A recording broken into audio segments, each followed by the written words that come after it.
واحد اسمه سايمون سينك اتكلم على الفكره بتاعت انفينيت جيم او انفاينايت جيم، وده فيديو هيعجبكم جدا. دخلوه في شغلكم ازاي تحول الفاينايت جيم مع المريض بتاعك.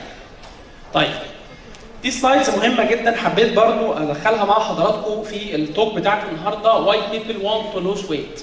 في ناس بتقول لك to improve my physical health 77% وممكن 54% weight loss. طيب الناس اللي بتجي لك، خلينا اسال حضراتكم في عياداتكم او في المراكز بتاعتكم، اول حاجه ممكن يجي لك عايز يعمل ايه؟ عايز يخس، صح؟ قول لي واي. ده رقم اقل او اقل نسبه في الفكره بتاعت ان انا عايز اخس او ان انا الوص الجيم او الوص الويت بتاعي.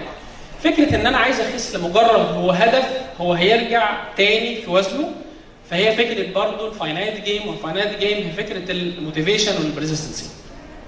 طيب برضو لو بس تكلس اللي بتاثر سلبا على ان العيان او المريض او الشخص يجي لحضرتك عشان ينزل في الوزن، وده بقى فكره برضو الموتيفيشن، هو ستي موتيفيتد. انت هتقابل مشكله كبيره جدا مع العيان بتاعك ان تخليك معاه دايما موتيفيتد. احنا دايما متغيرين، ففي موتيفيشنز بالشكل، بالوزن، بمقاس الحوض، بمقاس الميزان، مش عارف ايه. فاكشوالي احنا مختلفين.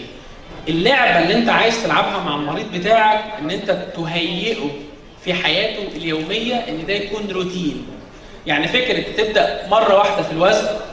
هنتكلم على البيزنس بتاعي. لما رحنا لشركات او حتى عيادات وتقول لك مثلا احنا عندنا ماركتنج تيم، لما ينزل للدكتور يقول له انا عايز يجي لي الفلو بتاع العيانين، يجي لي مثلا ايه، انا بيجي لي 100 عيانه في السوشيال ميديا، انا عايز 200 عيانه. اشهر دبل جيجيت مش هيجي لك الكلام ده. فكره الفاينايت جيم والفاينايت جيم ان انت عايز توصل لل 200 عيانه. ايه الهدف اصلا؟ ان انت تكون معروف، العياده يبقى فيها فلو اكتر، فورد اوف ماوث يتكلموا عنك كويس، فاكشوالي ده يزيد الريت بتاعك.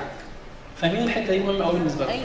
يعني فكره ان الطبيب حضرتك كبروفيشنال عايز توصل ان العيانين يختاروا عند حضرتك كريزلت، ولو وصلوا ايه اللي هيحصل بعد كده؟